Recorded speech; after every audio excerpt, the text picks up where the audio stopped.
안녕하세요. 책 읽어주는 책돌이입니다.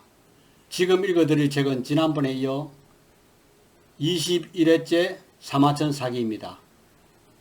어느 날 강태공이 시장에 나갔다가 서백창이 널리 인재를 구한다는 소식을 들었다.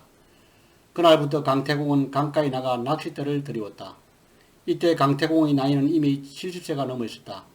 하지만 강태공은 하루 종일 한 마리의 고기도 낚지 못했다.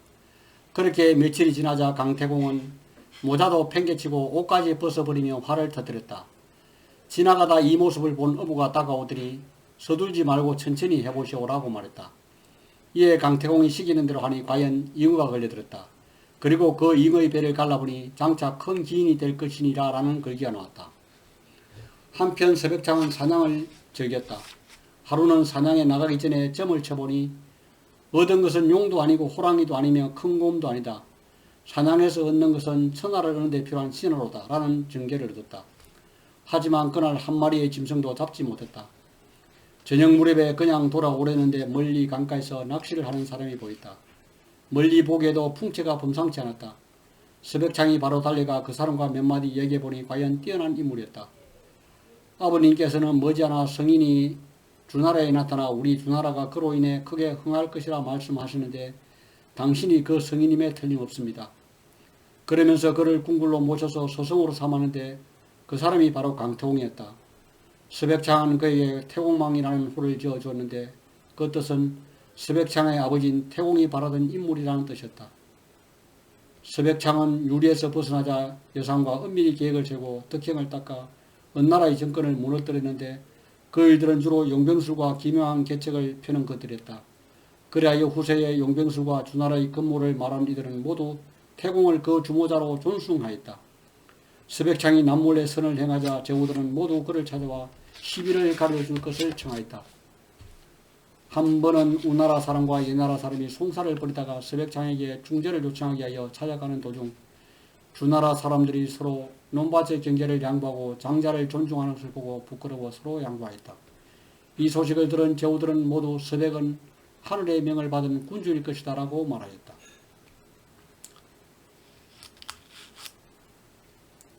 문왕이 죽고 나자 무왕이 즉위하였다. 그 후 9년의 무왕은 문왕의 유업을 잇고자 하여 동쪽으로 정벌을 나가서 제후들이 자신에게 모이는가 여부를 시험해 보았다. 군대가 출동하기 앞서 태공이 왼손에는 황금 장식의 도끼를 오른손에는 모꼬리 장식을 한 흰색의 군기를 들고 출정 선서를 하였다. 그러자 정군은 일사불란하게 대우를 갖췄다. 군대가 막 황하를 건너고 있을 때였다. 갑자기 무왕이 담배에 흰 고기가 뛰어올랐다. 무왕은 이 고기를 잡아 하늘에 제사지었다. 이었고 무왕이 강을 건너자 이번에는 강 상류 쪽에서 불길이 일어나더니 손살같이 내려왔다. 그러더니 무왕 앞에서 붉은 까마귀로 변했다. 당시에 은나라의 상징색은 흰색이었고 주나라는 붉은색을 상징하고 있었다. 그러니까 흰 고기가 무왕에 잡힌 것은 은나라가 무왕에게 멸망당함을 의미했고 붉은 까마귀가 날아든 것은 주나라가 천하를 잡으리라는 징조였던 셈이다. 그리하여 정벌군이 명진에 닿았을 때 미리 계약하지 않고도 모이던 제후가 800이나 되었다. 그들은 입을 모아 지금 당장 은나라를 쳐버립시다 하고 요청했다. 그러자 무왕은 고개를 흔들었다.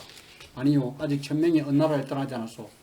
그리고는 군대를 되돌려 돌아와서 태공과 함께 이것을 태서로 썼다. 오직 1000명에 따를 뿐이다. 그로부터 2년 후 드디어 무왕은 전국에 포고문을 발표했다. 백성들에게 구한다. 옛말에 암탉이 울면 집안이 망한다고 했다. 그런데 지금 은나라 주왕은 달기의 말만 받아들이고 있다. 그러면서 하늘을 공경할 줄 모르고 포악한 정치를 일삼아 백성들은 도탄에 흩어지고 있다. 나는 이제 1000명을 받들어 온 나라를 토벌하라 한다. 지금 토벌하지 않으면 천하가 더욱 혼란에 빠질 것이다. 호랑이처럼 용감하게 싸우라. 도망가는 적은 죽이지 말고 우리나라 일꾼으로 만들어라. 모두 일어서라. 그리하여 주나라의 10만 병력은 은나라 공격에 나섰다. 총사령관은 강태공이었다. 강태공은 군대를 이끌고 은나라 또 근교에 있는 목야에 진을 쳤다. 이 소식을 들은 주왕은 코웃음 쳤다. 아니 쟤까진 놈들이 나를 친다고. 그러면서 17만 대군을 이끌고 모가로 갔다. 그런데 주왕의 군대는 주로 노예들로 구성되어 있었다. 그래서 싸울 의사가 거의 없었고 오히려 주나라가 이기면 자기들도 자유롭게 풀려날 것이라고 생각하는 병사들이 많았다. 강태공은 정예병 100명으로 선제 공격을 했다. 그러면서 사기를 높인 후 일제히 쳐들어갔다. 이에 은나라 병사들은 모두 무기를 거꾸로 메고 오히려 주나라 군대에게 길을 열어주었다. 순식간에 승패는 결정되었다. 주왕은 간신히 도망쳐 궁궐에서 달기와 함께 스스로 불에 뛰어들어 목숨을 끊었다. 이렇게 하여 은나라는 망하고 폭군 주왕도 죽었다. 무왕은 주왕이 죽은 곳으로 가서 먼저 그 시체에 화살 3개를 쏘고 다시 칼로 친 다음 황금으로 만든 도끼로 목을 잘라 흰색 깃대에 걸었다. 그런 후 구후, 악후, 비간의 무덤에 제사를 모셨으며 무참하게 죽은 임산모도 잘 거두어 묘소를 만들어 주었다. 또 기자의 아들을 찾아내 벼슬을 주었다. 은나라 백성들은 이라는 왕의 처사에 크게 감동하게 되었다. 한편 강태공은 주나라가 천하를 평정한 데 1등 공신으로 인정되어 고향인 산동 지방에 있는 제나라의 제후로 임명되었다. 강태공은 제나라로 가면서 서두르지 않은 채 느릿느릿 가고 있었다. 그러자 길 가던 한 노인이 말했다.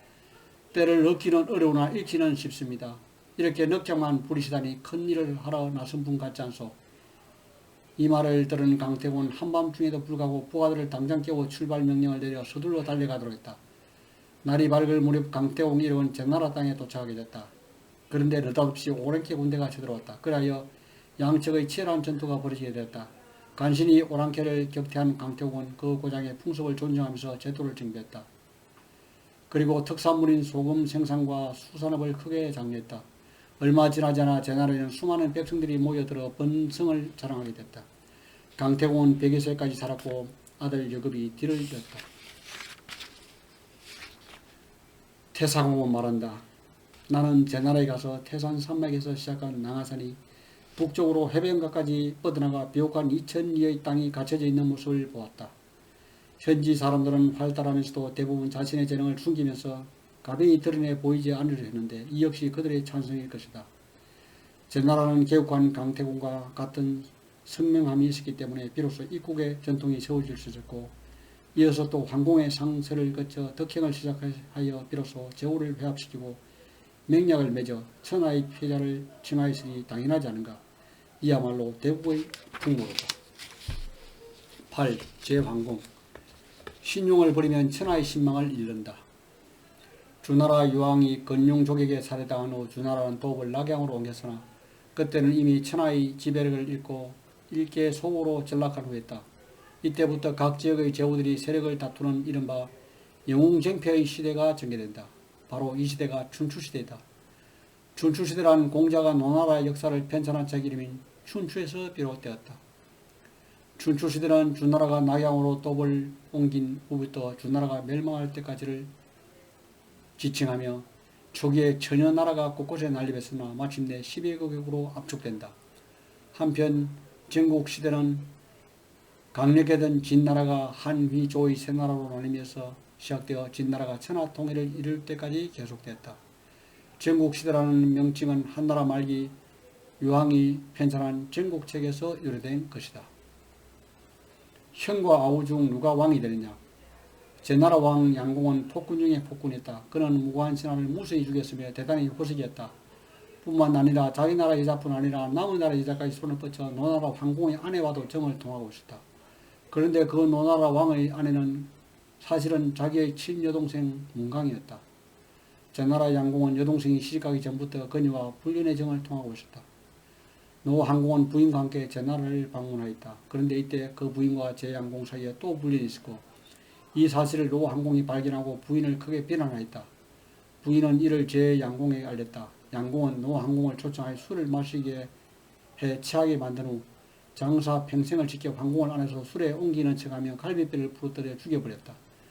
노나라가 이에 제나라를 비난하자 제양공은 평생을 죽여서 노나라에 사과하였다. 그 후 아예 문강을 제나라에 부들여들였다. 또한 왕은 포악한 정치를 계속 자행하여 이제 형제들까지도 지구에 질려게 만들어 이웃나라로 망명하게 만들었다. 그런데 황공의 사촌으로서 서로 앙숙이었던 공손무지가 반란을 일으켜 양공을 죽이고 스스로 왕이 됐다. 그러나 무지도 얼마 되지 않아 옥립이라는 곳에서 그에게 원한을 품고 있던 옥림 사람에게 암살됐다. 무지를 암살한 사람은 즉시 제나라 재상에게 달리가 아뢰었다. 무지는 군주이신 양공을 시해하고 왕의 자리를 빼앗은 역적입니다. 소인이 그 역적을 응징했습니다. 바라건대 훌륭한 임무를 맞이하여 나라를 다시 일으켜 세워주십시오. 소인은 군주에게 명하시는 바대로 따르겠습니다. 이렇게 하여 후계자 옥립을 둘러싸고 외국으로 망명했던 소백파와 구파가 서로 정탈전을 벌이게 됐다. 소백은 어려서부터 대부 고해를 좋아했는데 옥림 사람들이 무지를 죽이고 임금 세우는 일을 의논하게 되자 고해와 국익중은 먼저 그 나라에 있는 소백을 불러들였다. 반면에 노나라는 무지가 죽었다는 사실을 알고 역시 군사를 붙여 공작규를 전나라로 보내면서 한편으로는 관중에게 군대를 주어 그 나라에서 돌아오는 통로를 봉쇄하도록 하였다.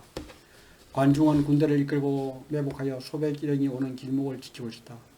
한날을 기다리니 마침내 소백 일행이 급히 말을 달려왔고 관중은 소백을 향해 활을 쏘았다. 활은 그대로 명중하여 소백은 말에서 굴러떨어졌다. 관중은 곧 노나라로 사절을 보내 소백을 죽였다고 보고하였고 이에 규 일행은 마음을 놓고 속도를 늦춰 6일이나 걸려서 비로소 제나라에 도착하였다. 그러나 죽은 줄 알았던 소백이 이미 제나라에 먼저 들어와 고해가 그를 왕으로 옹립하니 그가 바로 황공이다. 소백은 관중의 화살을 맞았지만 다행히도 허리띠와 쇠 장식이 있는 곳은 맞았기 때문에 살아날 수 있었다. 그리고 죽은 척하면서 운차에 타고 빠른 속도로 제나라로 돌아왔다. 고씨와 국시의 내용이 있었기 때문에 먼저 제나라에 들어와 즉위할 수 있었다.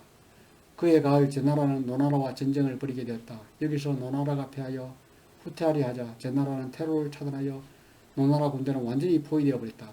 황궁은 노나라 왕에게 편지를 보냈다. 노나라는 크게 두려워하여 규를 죽였고 또한 관중과 소호를 제나라로 보냈다. 그러나 소호는 제나라로 가는 도중 스스로 목숨을 끊었으며 관중은 스스로 제나라에 가겠다고 청했다.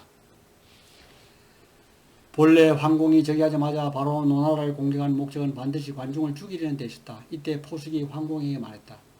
저는 다행히도 폐하를 물실 수 있었고 또한 폐하께서는 이미 제나라의 군주가 되었습니다. 그러나 저는 더 이상 폐하의 지위를 높여드릴 수 없습니다. 만약 폐하께서 제나라만 다스릴 작정이 있으시라면 재상 고해와 저 두 사람만으로도 충분할 것입니다. 그러나 천하를 다스릴 패자가 되시려는 원대한 포부를 가지고 계신다면 관중이 반드시 필요합니다. 관중이 있는 나라가 중요한 나라로 될 것입니다. 그를 잃지 마옵소서. 포수의 간절하고도 충성스러운 간청에 황공도 비로소 마음을 바꾸게 됐다. 황공은 그러면서 관중을 잡아와야만 비로소 마음이 풀리겠다고 말을 했지만 실제로는 그를 중용하려 하였다. 관중은 이러한 사실을 알고 가겠다고 청한 것이다. 포수교화가 관중을 맞으러 나왔다. 제나라도 근처까지 오자 포수는 관중의 손과 발을 채운 쇠사슬을 풀어주고 목욕을 하고 옷을 갈아입는 뒤 황공을 만나게 하였다. 황공은 그를 후하게 대접하고 대보의 벼슬을 주어 정사를 맡겼다. 관포지교. 원래 관중과 포수는 친구였는데 포수는 관중을 현자로 생각하고 있었다. 관중은 가난하여 포수의 도움을 받았으나 포수는 변함없이 그를 잘 대해 주었으며 전혀 원망의 말을 하지 않았다. 관중은 이렇게 말했다. 예전에 내가 가난했을 때 포수과 함께 장사를 한 적이 있는데 이익을 나눌 때마다 내가 몫을 더 많이 가졌지만 포수는 나를 욕심 많다고 비난하지 않았다. 내가 가난한 것을 알고 있었기 때문이었다.